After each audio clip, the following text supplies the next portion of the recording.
Hey guys, Chad Hoover, Kayak Bass Fishing. So for this tow trip, we're headed down to Bienville Plantation in White Springs, Florida for something a little bit different, okay? So for the last 2 years, we've done an event called the Kayak Bass Fishing The 10. And what the 10 is it's the top 10 anglers in the nation in the KBF Angler of the Year standings, duking it out for a guaranteed first place $10,000 payout. So this year we've thrown the anglers a bit of a twist and we've invited the anglers who finished in the top 10% of our major events, won events, or have done well in our premium events over the last several years to an event that we're calling the Kayak Bass Fishing The 10-Vitational, and that's presented by DZ Truck Accessories. So the way that it works is these anglers are converging on Bienville Plantation and they're gonna fish for 2 days before the actual 10, and one angler has the opportunity to win their way into the 10 as a wild card. It's gonna be fun.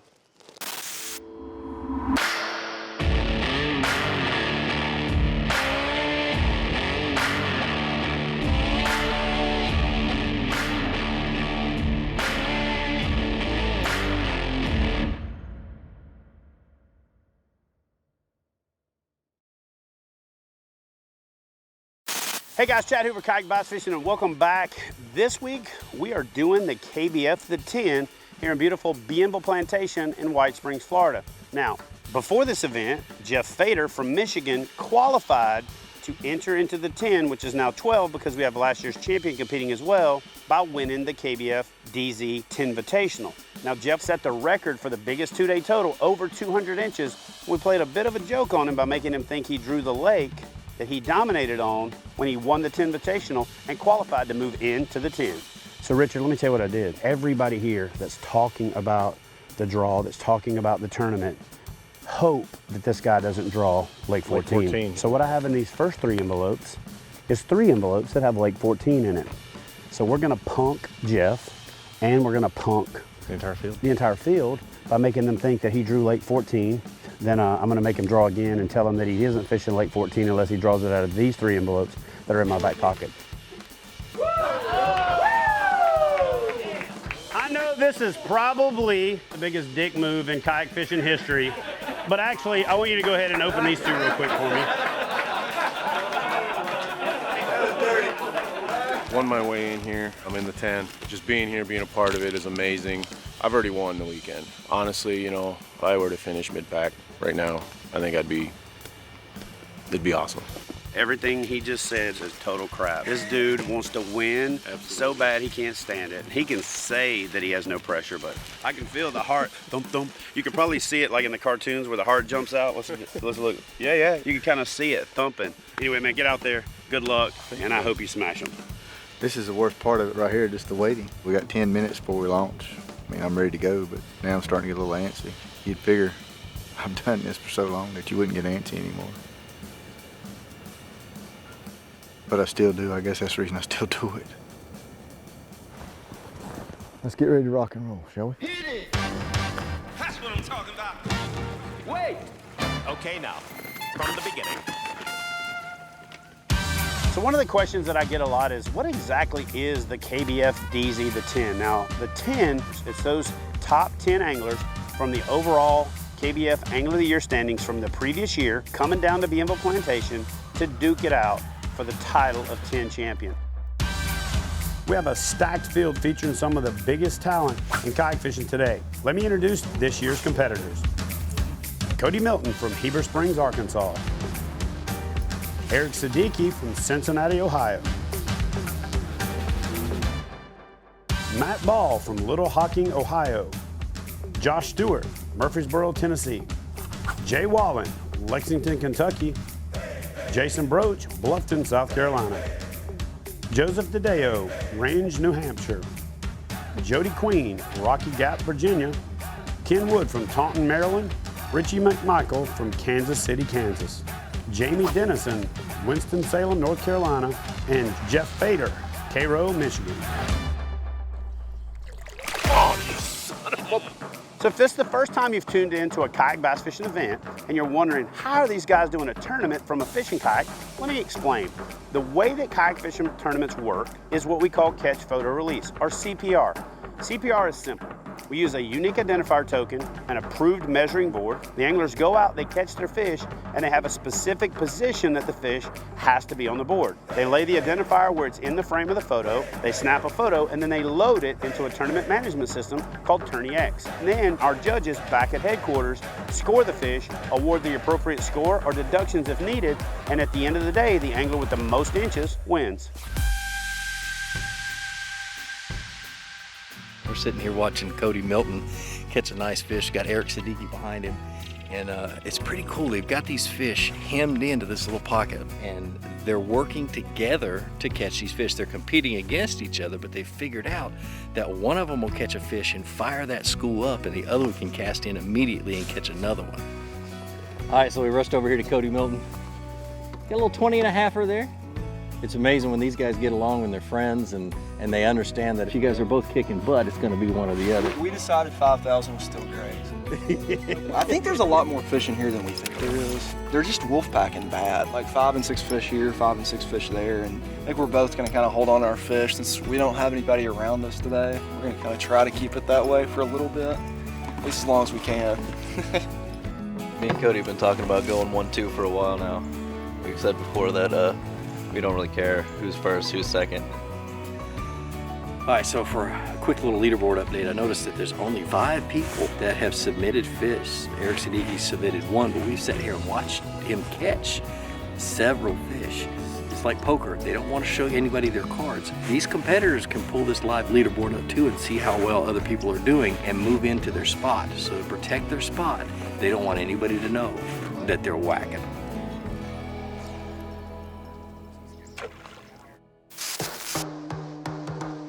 So one of the great things about Bienville Plantation is that it has Florida strain bass. Now, Florida strain bass grow bigger than any other species of black bass, but at the same time, they're also moody and temperamental and a lot more reactive to atmospheric conditions. They can be tough to catch at times, so struggling with that during a cold front sometimes makes for tough conditions that some anglers can't overcome. I learned a long time ago, if you got a limit, you got a chance. Last year, part of the reason I won the tournament, I was the only guy with a limit. There's a little ledge out here, and then it drops off into like 16, 17 foot of water out there. And these fish are right there on that grass line. I swear, what is that old saying? Some days you the bug, some days you the windshield. This is insanity, or the definition of it. I'm doing the same thing, hoping for different results.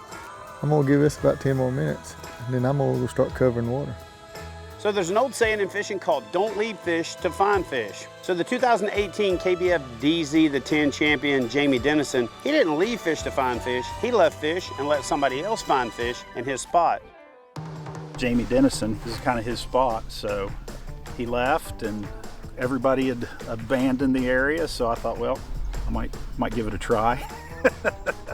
Everybody's been throwing big stuff, so I tied on a drop shot and I've just been letting it set, and they're picking it up.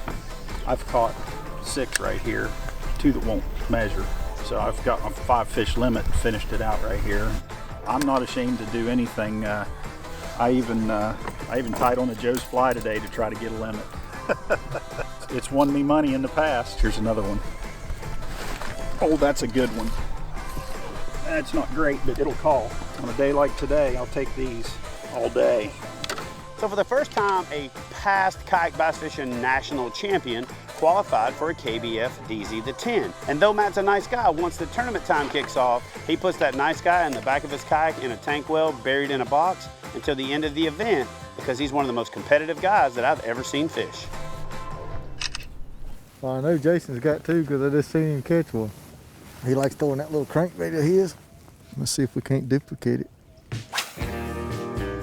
Keep it simple. I've been using that worm since I was 12 years old, and I'll be throwing it until I'm 90. I've caught more fish on that than I have any other lure. One of the great things about the Kayak Bass Fishing Tournament Series is the personalities that make it so diverse. Go tell your mama I want to see her, or your grandmama, or your aunt, I don't care, something bigger. So there's a whole lot of outgoing, outspoken anglers out there, and then some of them, like Jason Broach, tend to internalize their enthusiasm. Woo. I mean, he's excited, he just doesn't show it. So I'm usually a shallow water fisherman, and people think you don't get a lot of use out of a fish finder trying to, spank the bank, as they say. You know, it allows you to figure out where that edge of hydrilla is and where exactly you need to stay out from the bank and put that bait parallel with the hydrilla edge. And that's really what I'm doing now, just staying right outside the edge of the hydrilla, putting the worm right along it and just waiting for fish sitting on the edge to grab it. So I'm out here using the Lowrance HDS9 Live. One thing I like about it is the clarity compared to every model I've had in the past. Super clear images. So you can see a shadow just got casted, fish swim by right there. That's the kind of clarity you get with the HDS9 by Lowrance.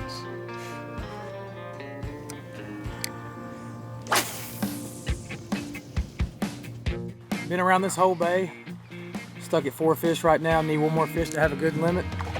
And I got 2 hours and 20 minutes, so hopefully I can make this happen. Nearly just missed that fish.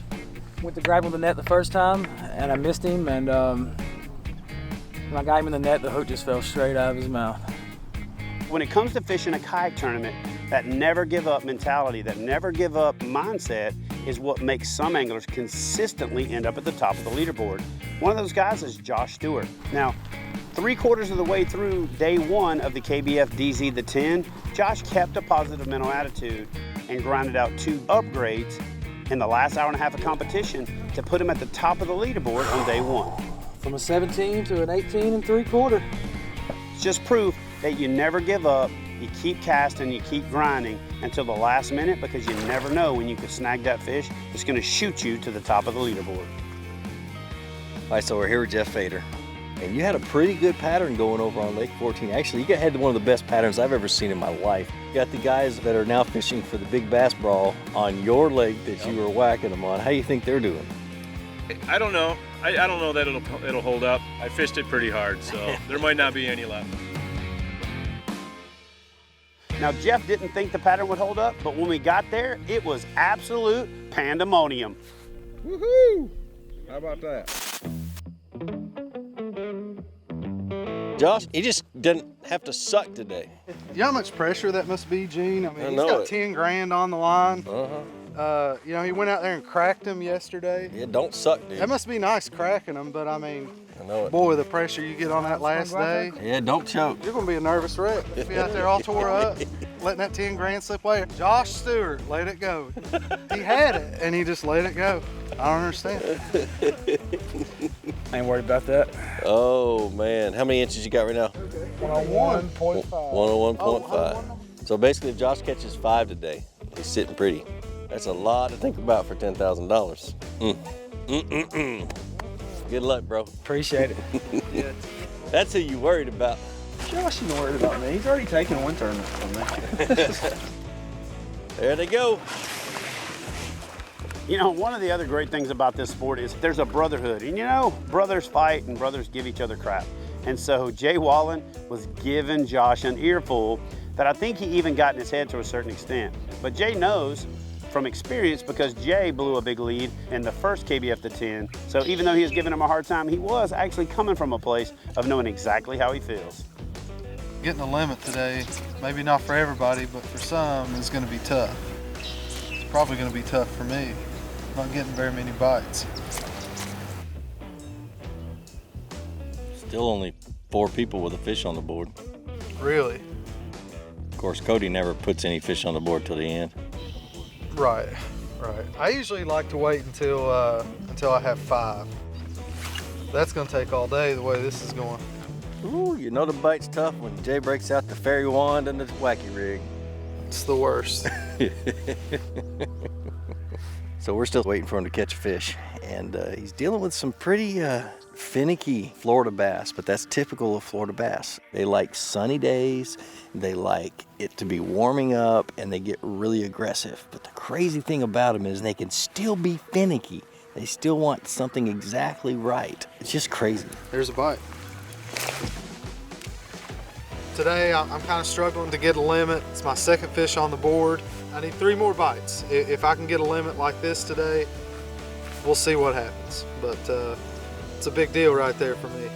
He's just so cute. He's just a baby bass. It's the #1 rule in tournament fishing. Retie and retie often. One of these days I'm gonna need bifocals. Be like Jody Queen out here.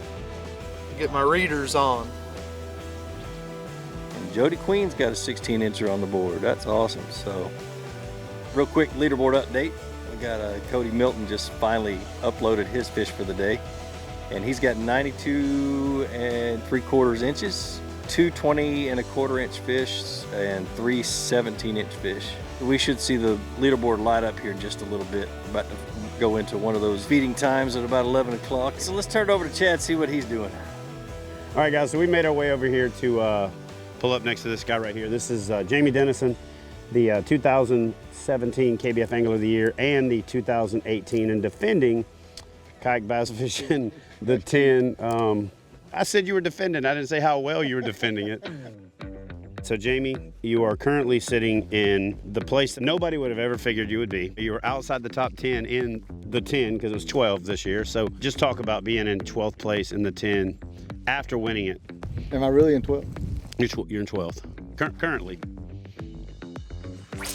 So what was different this year from last, other than 11 fish? I am so proud of this. You don't know how hard I had to work for this little guy.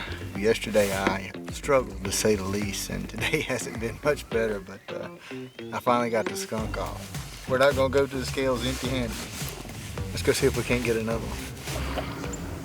Holy crap. Redemption. Maybe things are starting to change for number 2. We'll take him all day long, Russ. Grow up and come back to see me. Kody's in the lead right now. Eric's right behind him. Josh has 3 fish. Working really hard to get 2 more. It's gonna put him right there with Kody and Eric. You know, it's been fun hanging out with the top 10 guys across the country, watching them catch a lot of fish, catch a lot of big fish. We're also gonna be hitting up some. Oh. He barely hooked. That's how you move from 9th place to 8th place. Woo. It's gonna be a close one. We're gonna see if Kody's 1.5 inch lead holds or if somebody else makes the charge to the front.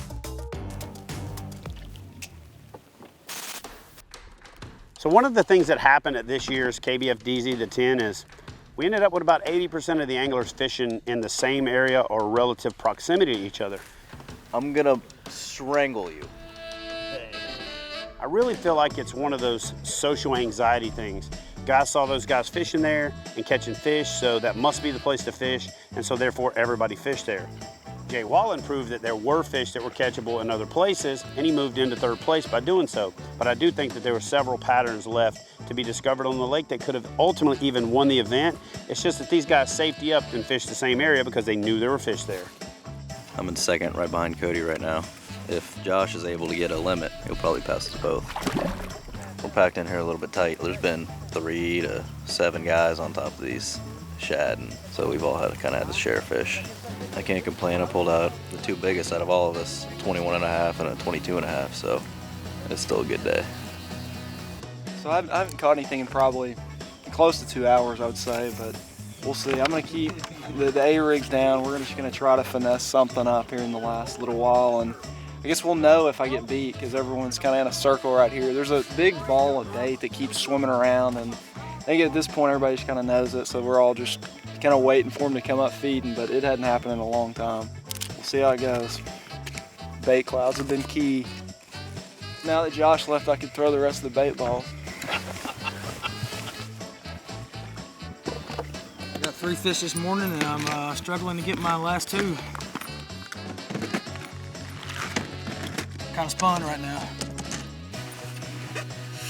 When anglers are fishing for the kind of money we offer at Kayak Bass Fishing, they experience the highest of highs and the lowest of lows. And Josh Stewart exemplified that at probably the highest degree. It's just an emotional roller coaster, especially when there's this kind of money on the line, but more importantly, when there's this much prestige. Being the champion of that event is something that all of these guys want to add to their resume, and Josh had the lead on day 1 and let it slip through his hands on day 2. Somebody actually referred to him as the Atlanta Falcons of the 10. And that somebody was me. All right, guys, line's out. That's it. That's the end of the 10. All right, guys, so one of the great things about the way we do tournaments at KBF is we have a live leaderboard so people can follow along. But we shut the leaderboard off about an hour or hour and a half out. 9 times out of 10, you don't know what the other anglers have done because they're fishing a different part of the lake. In this scenario, you guys were fishing in sight of each other pretty much the entire time. And so Kody, tell me, do you think you got this thing in the bag? From the math we did, I think I've got it by about an inch or so. Okay. We were within sight of each other the whole time, so we got a pretty good idea of what each other. But you know that he doesn't have a fish you don't know about, is what I'm getting at. He did tell me, I don't know. Okay. I turned my back a few times. So that's what's awesome about this whole thing is that even though there is that ultimate competitor spirit and that fire in the belly, there's a definite amount of cooperation when people get to know each other. But there's also that, regardless of whether you know somebody or not, as long as you're decent, right? As long as you're respectful, people respect your opportunity to come in and fish in a lot closer proximity than you would ever imagine in a boat tournament. Anyway, we've done the math on it, man. I'm gonna tell you it's gonna be difficult for anybody to beat you, so congratulations. All right, guys, that is gonna do it for this episode. Listen, I gotta congratulate one more time Mr. Kody Milton for taking home the title of KBF DZ the 10 champion for 2019. He's already the 2018 KBF Angler of the Year. That kid is on fire, like they say, when you're hot, you're hot. So listen, if you're looking to get geared up to join us out on the water for some exciting kayak bass fishing action, whether you're looking to tournament fish or just get out there for fun, you gotta head over to the folks at Fish USA right there. The only thing they can't do is wash your truck for you, but they can take care of all your fishing and kayak fishing gear needs. They're your one-stop shop for all things fishing. Maybe I should talk them into doing car wash stuff, because then it'd be my one-stop shop for all things fishing or otherwise. Hope you guys enjoyed this episode. Don't forget to head down to the description box, smash that thumbs up button. It takes a little bit of effort on your part, means a whole lot to us, and we'll see y'all in the next video.